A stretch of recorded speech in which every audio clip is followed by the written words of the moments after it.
আমি বেলা 2টার সময় সংবাদ পাই যে তালা বাজার সংলগ্ন মধুমতি নদীতে একটি বাচ্চা গোসল করতে নেমে আর উঠতে পারে নাই। এই সংবাদ পেয়ে আমি আমার ডিএডি মহোদয় সঙ্গে যোগাযোগ করে মাদারীপুর ফায়ার স্টেশন যোগাযোগ করে ওখানে ডুবুরি টিভির সঙ্গে যোগাযোগ করে আমি আপনার এই তালাবাজারের স্পটে চলে আসি এবং তারপরে আপনার ডুবুরির টিম মাগুরা থেকে মাদারীপুর থেকে আসার পরে এখন তারা কাজ করছে। আমরা আশাবাদী যে সাকসেস হব ইনশাআল্লাহ।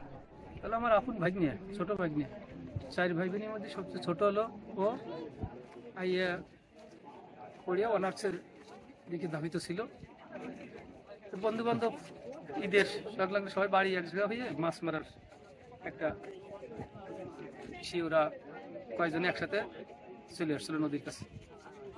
এসে ওর প্রত্যেকেরই মাছ মারার সরঞ্জাম যার যার কাছে ছিল। সাঁতার দিয়ে 3-4 জন উঠে গেছে উপরে, আর 2 জন ওরা একসাথে উঠতেছিল।